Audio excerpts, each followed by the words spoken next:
My name is Sophie, and yes, my sister burned me with a hair straightener. On purpose. In front of my parents. And they didn't just stand there, they blamed me. My mom looked me dead in the eye and said, "That's what trash gets." My dad said I deserved it, but I didn't scream. I didn't cry. I walked out. And what happened after that changed everything. If you've ever been blamed for someone else's mess, this story's for you. So please do me a favor and let me know where you're watching from and hit subscribe. Let's begin. They say skin forgets, but I swear, I can still feel it. The hiss of metal, the crackle of heat. That sudden, sharp sizzle when the flat iron met my shoulder like it had a grudge to settle. The air smelled of singed flesh and cheap strawberry-scented hair serum. My body locked up, not from the pain, but from the silence that followed. Because she didn't gasp. She didn't apologize.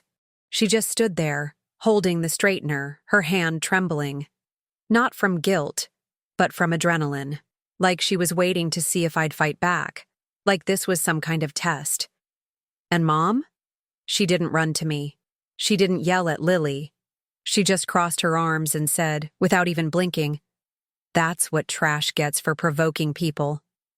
I didn't cry. Not then. Not in front of them. That would have been too easy for them. A show of weakness. A free meal for their self-righteous appetite. But my knees buckled the moment I shut the bathroom door behind me. I dropped to the cold tile floor like a marionette with its strings cut.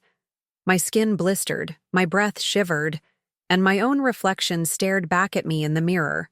Not angry, not even surprised. Just tired. And maybe that's what hurt the most. Because this wasn't new. This was tradition. Rewind. I wasn't supposed to be there that day. I'd sworn off that house after what happened 6 months prior. But Dad was turning 60, and guilt is a funny little snake. It slithers in through old photo albums and birthday invites written in Mom's delicate cursive. "It's just a dinner, Sophie," my boyfriend Ben had said. "You don't even have to stay long." He didn't get it. No one really did. To them, family tension meant passive-aggressive holiday dinners or a sarcastic comment over wine. To me, it meant walking into a battlefield without armor. But I went.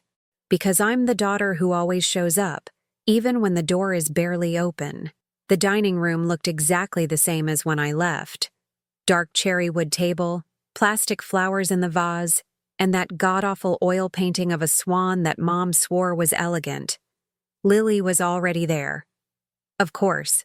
She wore a silk blouse too nice for a Tuesday, and her signature smirk, the one that always made me feel 5 inches tall.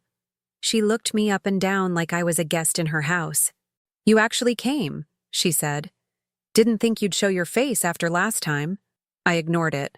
I'd practiced. Deep breath, fake smile, eye contact. Not too much, not too little.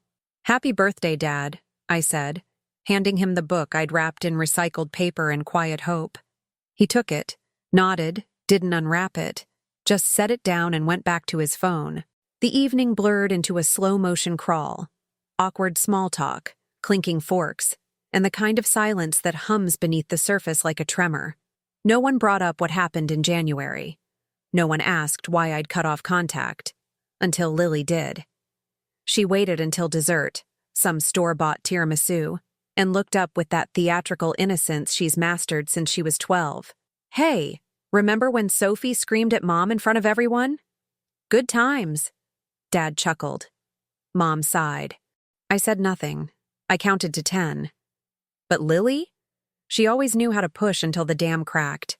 "You still seeing that loser who works in customer service?" she asked, licking her spoon. "Ben's a systems analyst," I replied quietly. "Same thing. Tech support with a title." I got up without saying a word. Walked to the upstairs bathroom, not to cry, not even to breathe. Just to escape. And that's when she followed me. She barged in before I could lock the door. "I'm not done," she said, standing in the doorway like a shadow I couldn't shake. "What do you want from me, Lily?" I asked. "Seriously," she stepped closer. "I want you to stop pretending you're better than us. I blinked. Better than... Lily, I literally live in a studio apartment and take the T to work. Yeah, but you think you're some kind of saint, always acting like you're so above it all. I backed up as she stepped closer, one hand still holding her flat iron. It was still hot. The red light blinked like a warning I didn't heed. "Put that down," I said, trying to sound steady. She didn't. "You don't get to leave for 6 months and walk back in like you're some kind of martyr." "I'm not walking in like anything. I just came for Dad's birthday." "That's what you always do," she snapped. "Play the victim, make a scene, then act shocked when people stop caring." The flat iron tilted in her hand, and in that moment I saw it. The flash of resentment, the years of rivalry, the layers of blame she never dealt with. She didn't hit me, she pressed it. Against my shoulder, quick and deliberate, like she'd been waiting for permission. I screamed. Reflex. She jumped back. I don't know who was more surprised, me or her. And then Mom appeared. "Sophie, what the hell is wrong with you?" she said, storming in. I pointed at Lily. "She burned me." "She wouldn't do that," Mom snapped. "You probably startled her." "She literally..." I tried to show them the angry red mark rising on my skin. Dad joined. His face was stone. "You always do this," he muttered. "Always make it about you." I didn't do anything, but no one was listening. They didn't care. Mom turned to Lily, gently took the straightener from her hand, unplugged it like she was helping a child with homework. "She's jealous," she whispered to Lily. "She always has been." I stood there, frozen in that awful bathroom light, while my skin blistered and my inside screamed. That's when Dad looked at me and said, "You deserved it." I haven't told you what happened after that. Not yet. Because the worst part isn't the pain. It's what came next. In the quiet, in the cold, in the phone call that followed. Something that made me realize this wasn't just one night. It was a pattern. And I was about to break it. But not before something else shattered first. Before the flat iron, before the scar, before the bathroom door became a battleground, there was a version of me who still believed I could earn their love if I just tried hard enough. I used to think that effort equaled worth, that if I worked late, called every Sunday, brought thoughtful gifts to birthdays and remembered anniversaries no one else cared about, maybe they'd see me. Maybe they'd choose me. That was the assumption I lived by. And it ran deep. At 28, I had a job that didn't make me rich but made me feel useful. I worked for a local nonprofit in Boston that helped first-gen college students find scholarships. It wasn't glamorous, and the office chairs were held together by duct tape and prayers, but it mattered. It felt like planting seeds I might never see bloom, and I liked that. I liked being part of someone else's beginning. I had Ben, sweet, reliable, over-caffeinated Ben, who made terrible omelets and cried during Pixar movies. He was the first man who never raised his voice when angry. The first one who didn't make me feel like I was too much. We shared a small studio apartment with windows that rattled when the tea went by, and a cactus named Javier that refused to die. Our Saturday mornings were sacred. Coffee, records, pancakes, in that order. It wasn't perfect, but it was mine. Peaceful. Quiet. Predictable. Which is why I kept waiting for the other shoe to drop. Because that's the part no one tells you. When you grow up in chaos, calm can feel suspicious. Like a lie dressed up in soft lighting. Lily, my sister, was the golden one. She always had been. 2 years younger than me, but decades ahead in how the world treated her. She was stunning. The kind of beauty that felt deliberate. Big brown eyes, pouty lips, perfect posture like she was auditioning for royalty. And charm? She wore it like perfume. People wanted to be around her. They leaned in when she spoke, laughed at things that weren't funny, forgave her before she even apologized, if she ever did. She worked in marketing at a tech startup in Cambridge, but you'd think she ran NASA the way my parents talked about her. She closed a deal with investors in Milan, Mom would say over brunch. Lily's boss says she's irreplaceable, Dad added. It didn't matter that Lily treated them like accessories. showed up late to dinners, rolled her eyes at their stories, forgot their birthdays more than once. They adored her, and they tolerated me. When we were little, Lily used to copy everything I did, from the way I styled my hair to the books I read. But somewhere around middle school, admiration turned into mockery. She started calling me Saint Sophie whenever I volunteered or followed rules. She'd say it sweetly, like a joke, but I always heard the venom under the sugar. "You think you're better than us," she once whispered in 8th grade when I got a perfect score on a science test and Mom didn't notice. I laughed it off. I always did, but I never forgot it. I used to call my mom once a week. It was routine.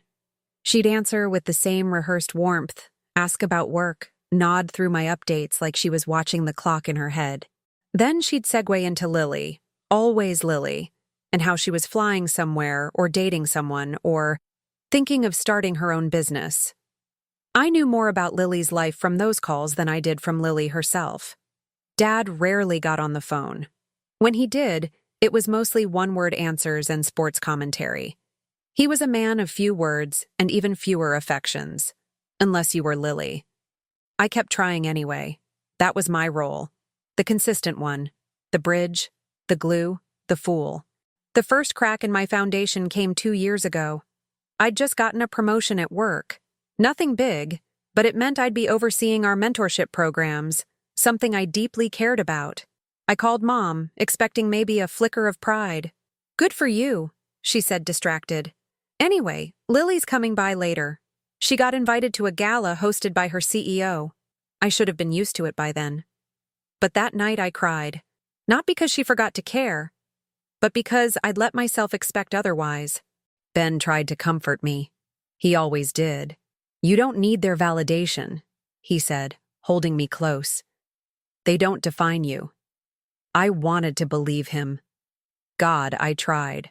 But some parts of you stay 10 years old forever, waiting at the window for your mom to come see your science fair project. Holidays were the worst.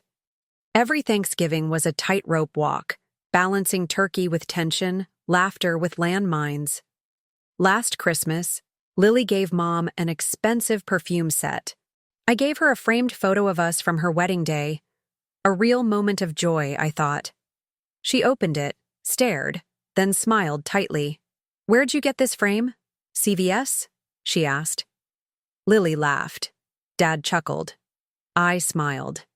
Then I excused myself to the kitchen and pretended the stuffing needed more salt. That night, Ben told me I should stop going. "I know they're your family, Soph, but they treat you like a backup character in your own story." He wasn't wrong. But love makes you blind. And guilt makes you obedient. Lily could be charming, intoxicating even, when she wanted to be. She'd wrap her arm around me at parties, introduce me as her brilliant big sister, brag about my nonprofit work like she actually cared. But it never lasted. It was a performance. I remember once at a cousin's wedding, we were seated at the same table. She leaned over during the toast and said, "I told Mom you're not really with that guy still. You can do better." "What?" I whispered. "I mean, he's fine," she shrugged. "But you used to have standards." Then she raised her glass and smiled like she hadn't just slapped me with words.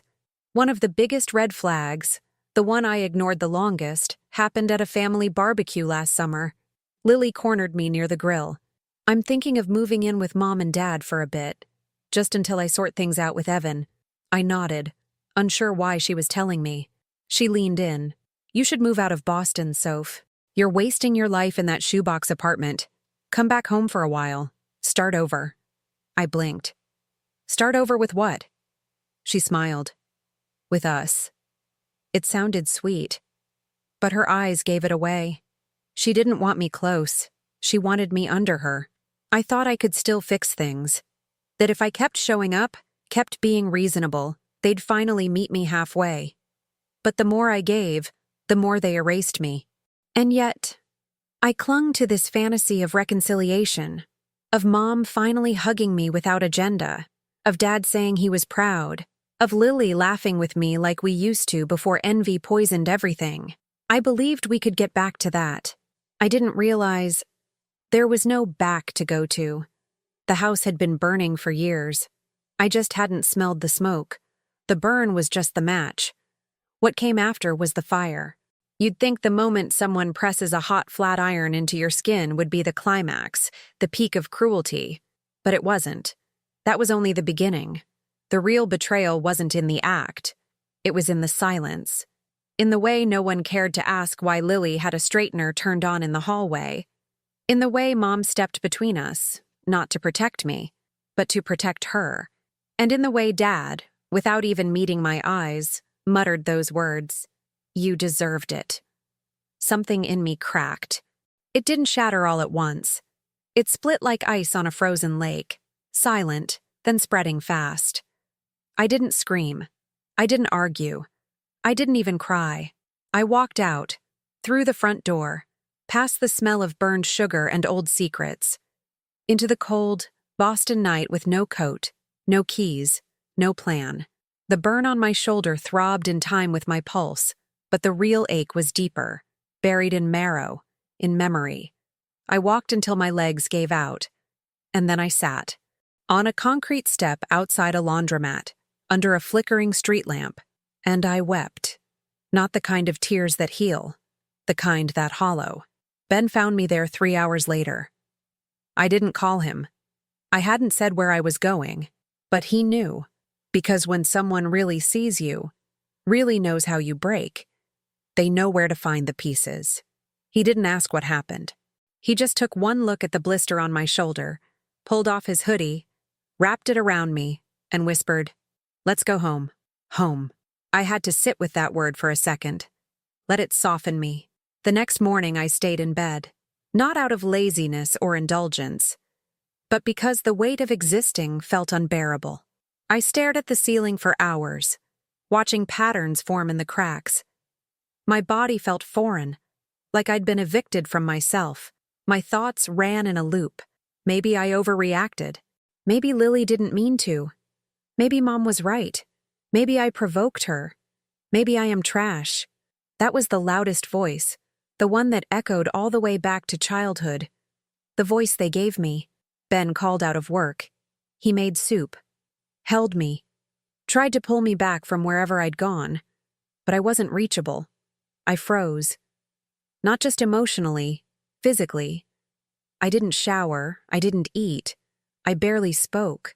Because when the people who are supposed to love you become the architects of your pain, you don't just grieve the moment, you grieve yourself. You question every memory, every instinct. I started wondering if I was the problem, if I had always been too sensitive, if I really was dramatic, selfish, jealous, all the things they said about me when they thought I couldn't hear. Or worse, when they said it so I would hear. The truth came out 3 days later. Ben had sent a text to my cousin Talia, the only person in the family who ever treated me like I mattered. He told her what happened, sent her a photo of the burn. Talia didn't reply, not right away. But that night she called me. "Are you okay?" she asked, voice trembling. I couldn't answer. I just made a sound, low, guttural, not quite human. She sighed. "I need to tell you something. And I need you to be strong." My heart sank. She continued. "Lily told everyone you attacked her." "What?" I whispered. "She said you lunged at her, that you grabbed her arm, that she was defending herself. Mom and Dad believed it instantly. Said it was just like you. Said you've always been unstable." I was shaking. Not from shock, but from confirmation. They were rewriting reality, and they were good at it. Lily had always had that gift, spinning stories that put her in the spotlight and me in the shadows. As kids, she once broke a neighbor's window and blamed me. I grounded. She smiled. In high school, she spread a rumor that I'd cheated on a test. I hadn't. Didn't matter. People believed her. I stopped getting invited to study groups. But this? This was next level. This was character assassination. With witnesses. According to Talia, Mom called a family Zoom meeting to explain what really happened. Lily cried. Dad shook his head. And when someone asked why my shoulder was burned, Mom shrugged and said, "Sophie probably did it to herself. She's always been dramatic like that." I threw up in the sink. Ben held my hair back. He didn't say, "I told you they were toxic." He didn't say, "You should have walked away years ago." He just said, "This ends now." But I wasn't ready to fight. Not yet. Because a part of me still wanted to believe this wasn't happening. I started scrolling through old photos, family vacations, birthdays, random selfies with Lily. Both of us smiling like we didn't know the storm was coming. Like we didn't know she'd one day hold fire to my skin and say it was my fault. I looked at a picture from my college graduation. I was in my cap and gown, holding my degree. Lily stood beside me, giving bunny ears behind my head. I remembered how she joked, "Guess who the real success story is?" Everyone laughed. Even me. But I hadn't forgotten how she made that night about her. How she showed up late and wore white and made sure Dad took more pictures of her than of me. Back then, I thought it was sibling rivalry. Now, I knew better. It was sabotage, dressed as charm. I spiraled. Grief, rage, guilt, clarity, over and over like clockwork. I thought about calling them, about confronting Lily, about going to the police, about doing nothing. I started journaling. Not for healing, but to remember. To anchor myself to my own version of events before they could be stolen. Ben encouraged me to see a therapist. I said no at first. Then I woke up from a nightmare, Lily standing over me with a curling iron, and realized I couldn't do this alone. The first session was mostly silence.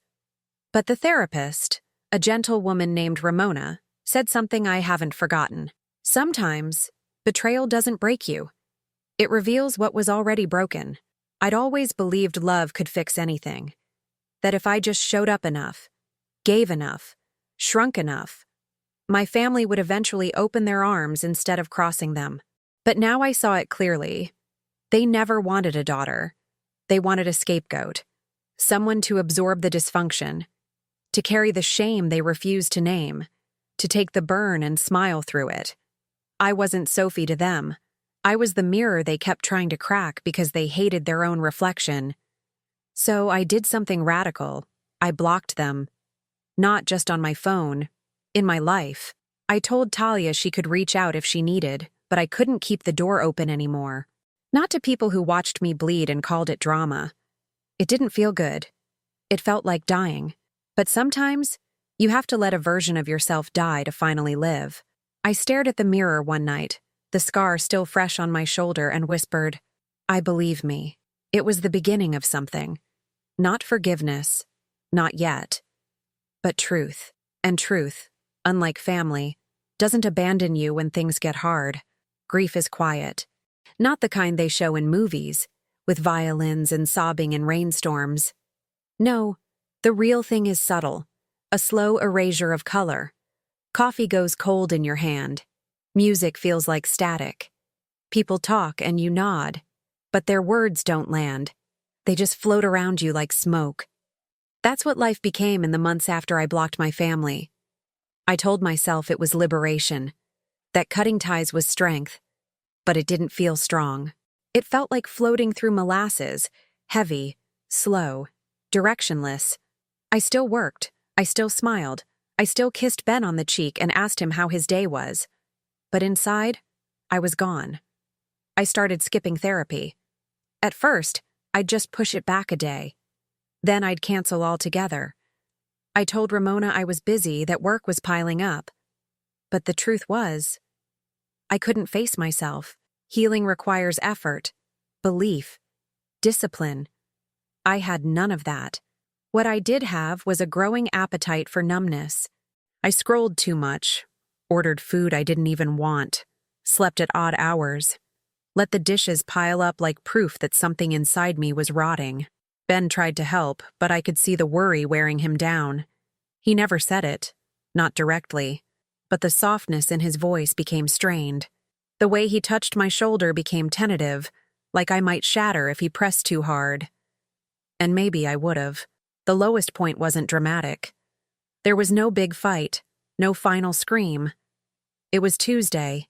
I was late for work, missed the train, got rained on, and when I finally arrived, my manager pulled me aside. "We're letting you go," she said. "Budget cuts." But I saw it in her eyes. It wasn't just money. It was my absence, my fading. I nodded. I didn't cry. I didn't even ask for details. I just walked out, sat on the curb, and stared at my reflection in a puddle. It was unrecognizable. Ben came home to find me sitting in the dark. No lights, no music, just silence and a glass of wine I hadn't touched. He didn't yell, didn't beg. He just stood in the doorway and said, "I miss you." Those 3 words cracked something open. "I'm still here," I whispered. "No, you're not," he replied. "You're somewhere else. Somewhere I can't reach." "I'm trying," I said, finally letting the tears fall. "I know," he said, stepping closer. "But trying's not enough if you won't let me in." He knelt beside me. "You're not a burden, Sophie, but you're making me feel useless. And I don't know how much longer I can watch you self-destruct." That was the first time I saw fear in his eyes. Not fear for me, fear of losing me. The next morning, I called Ramona and begged her to take me back. She didn't scold. She didn't sigh. She just said, "I've been waiting." Back in her office, I crumbled. I told her everything. About the burn, the smear campaign, the silence, the guilt. How I hated myself for still wanting my mother to call. How I hated Lily for never paying a price. How I hated that even my rage felt powerless. She listened. Then she asked, "What would happen if you stopped trying to make them see you?" I blinked. "I don't know. I guess I'd be invisible." "No," she said gently. "You'd be free." That word haunted me. Free. What did that even look like? Who was I without them? For weeks, I wrestled with it. Wrote pages in my journal, started meditating, read books, avoided social media like it was poison. Slowly, I began to rebuild something. A fragile, wobbly scaffolding of self. I took a job at a tiny community bookstore. The pay was awful, but it felt safe. The owner, Janine, was a woman in her 60s with wild gray curls and a laugh like thunder. She became my accidental mentor. She didn't pry. She didn't ask about my past. But she saw me. The first time I messed up an order and apologized profusely, she looked at me and said, "You know you don't have to be perfect to be worth loving, right?" I nearly burst into tears behind the register. A few weeks later, something unexpected happened. I was shelving poetry books when I got a text from an unknown number. "Hi, Sophie. It's Lily. Can we talk?" I froze. It felt like an earthquake beneath my ribs. My instinct said no. My trauma screamed don't.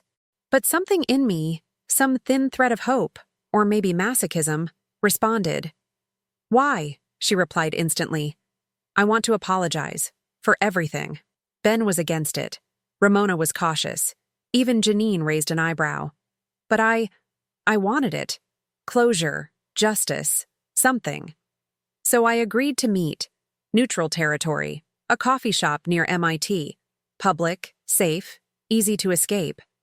She was already there when I arrived. Hair flawless, smile delicate, makeup soft, and I woke up like this, perfect. "Hey," she said, standing awkwardly. I didn't hug her.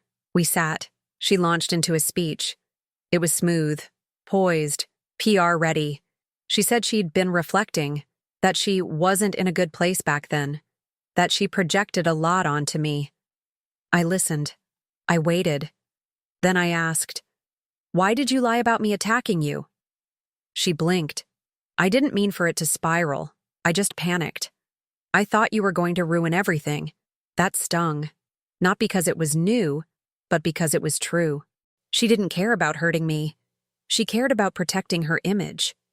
And even now, her apology felt like branding. "I forgive you," I said. And I meant it. But not for her. For me. Because holding on to that poison was killing me more than her lies ever could. We stood to leave. She reached out like she might hug me. I stepped back. And that was when she said it. "You know, Mom's still hurt that you ghosted us like that. That was the twist. The false hope collapsing. I stared at her. You burned me, I said quietly. And you're still defending her? She was confused, she snapped. She didn't know what to believe. She chose not to believe me. Lily rolled her eyes. You always make things so dramatic. There it was. The mask slipped. The smirk returned. Apology revoked. I left without another word. That night I cried in Ben's arms. Not because I was surprised, but because I wasn't. Because part of me still hoped she'd changed. That my pain had value. That the truth mattered. But now I knew better. And that meant I had to make the final sacrifice. I wrote a letter to my family. Not to send, but to release. In it, I told them everything I never said. How it felt to be the scapegoat. The invisible child. The emotional sponge. How I forgave them. But I would no longer carry their shame. I folded it, burned it in the sink, watched the ashes swirl. Letting go isn't one moment. It's a series of small funerals. I buried the daughter they wanted me to be. The sister I kept pretending I had. The version of me that begged to be chosen. And I made space for someone else. Someone who didn't need to be seen to know she mattered. Someone who knew love doesn't hurt like that. Someone who was learning to live without permission. Healing is not a lightning strike. It's not dramatic or loud or even visible most days. It's the quiet decision to wake up and not hate yourself. It's the way your breath deepens without you noticing. It's when you realize you haven't cried in a week and didn't even mean to stop. That's what it became for me. Quiet victories. Invisible milestones. After I burned that letter, something shifted. Not immediately. Not in a movie montage kind of way, but slowly, like a tide rolling back to reveal pieces of myself I hadn't seen in years. I started walking again. Every morning before work, I'd slip on my headphones, turn on a playlist called Coming Back to Me, and walk along the Charles River, watching the water reflect the sunrise like it was trying to give something back.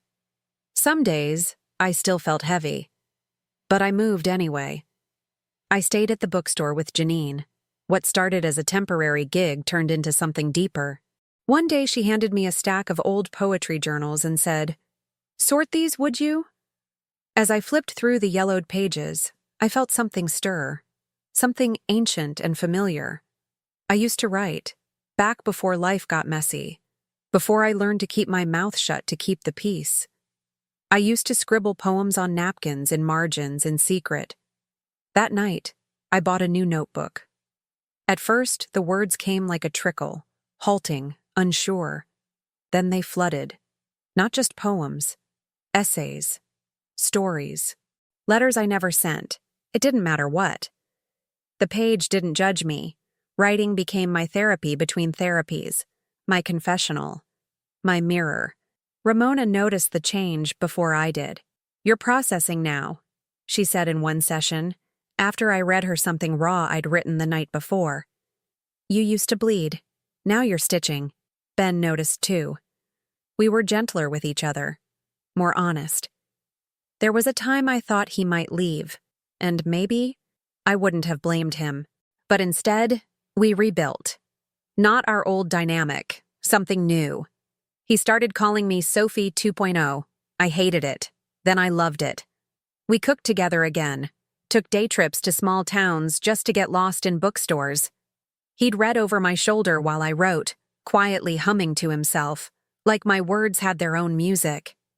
One night, as we lay in bed, he traced the scar on my shoulder, now a soft, pale mark, and whispered, "This doesn't define you." And I whispered back, "No," but it reminded me who I am.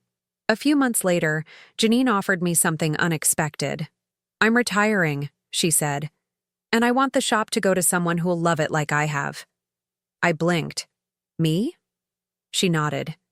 "You have vision, patience, passion. That's all a bookstore really needs." I didn't say yes immediately.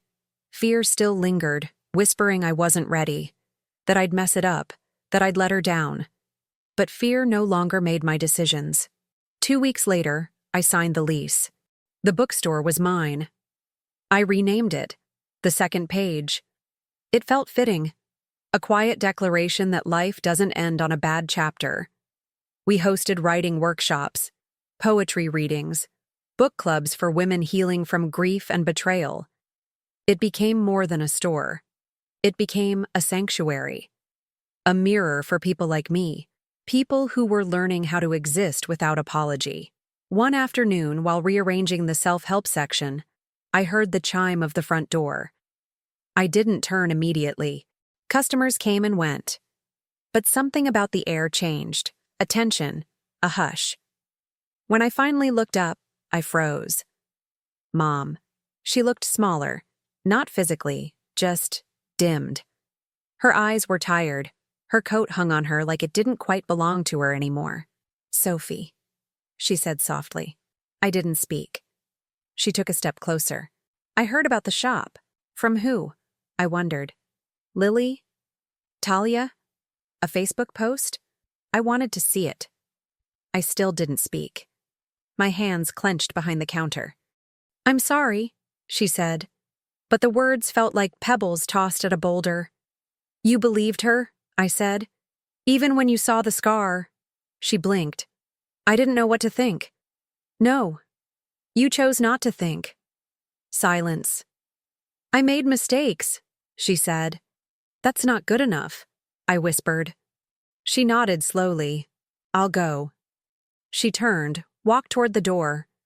But before she stepped out, she looked over her shoulder. You look happy. I didn't reply, because I was, but not for her.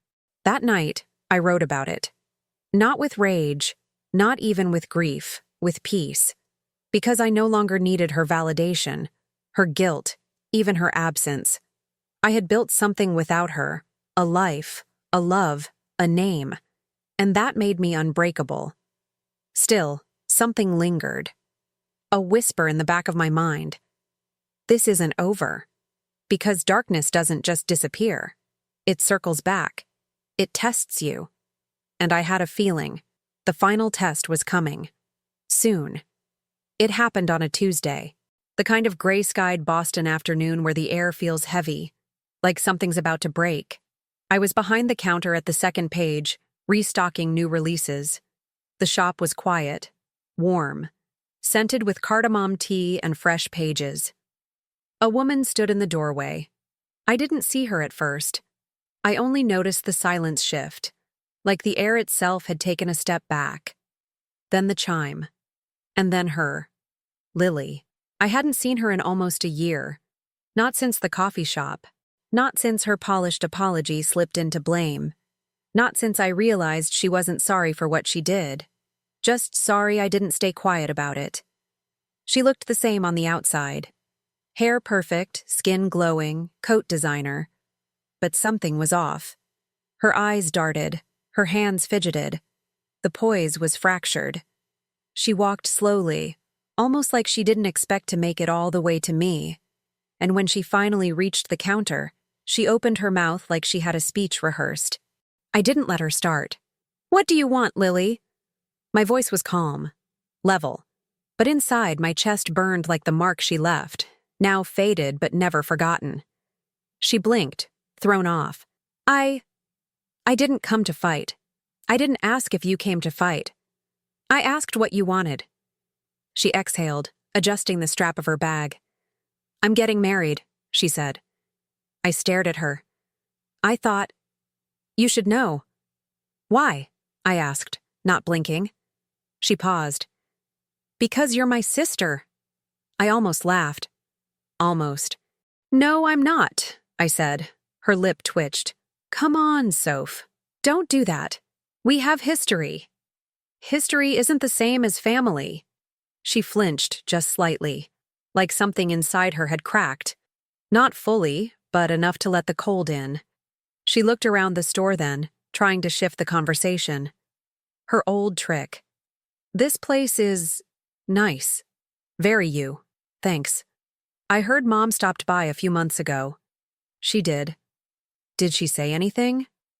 Not really. Silence. Then, "She's not doing great. Neither is Dad." "Is that supposed to make me feel guilty?" She sighed. "You always twist things. And you always hide behind other people's pain," I replied. "Try taking responsibility without dragging someone else into the room." Her eyes narrowed, but she caught herself. No more theatrics. She knew they wouldn't work here.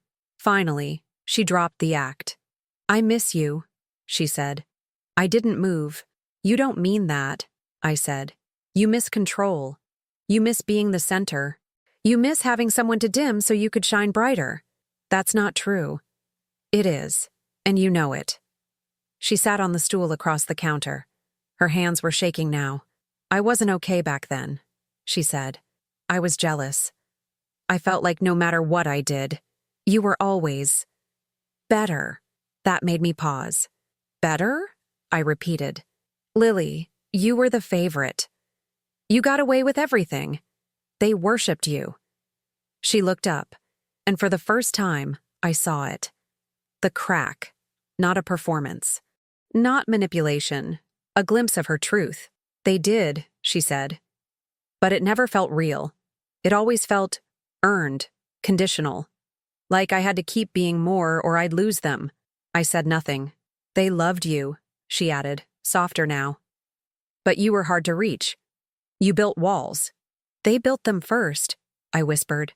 "I just learned to live inside them." We sat in silence for a long moment, and then I said what I came to say. Not to her, but to myself. "You burned me." "I know." "No," I said sharply. "You burned me. You pressed a hot iron into my skin. And you watched me scream. And you never said sorry. Not once. You lied. You smeared me. And they believed you, because they wanted to." "I know," she whispered again, voice breaking. "I carry that scar. Every day. Not just on my body, but on my identity. You did that. And the worst part? You don't even know why you did it. You just needed me to hurt." "I didn't know who I was without someone to push down," she admitted, eyes filling. "I did," I said. "I knew who I was. And you spent your whole life trying to convince me I didn't." She wiped her cheek, trembling. "I've changed." "No," I said. "You've crumbled. That's not the same." She looked at the shelves, the soft lights, the community board on the wall covered in handwritten notes and poems. "This is amazing," she said. "You really built something." "I built myself." Her eyes welled again. "I wish I could have done that." "You still can," I said. She looked at me with that old Lily ache in her face, the want, the longing, the grief.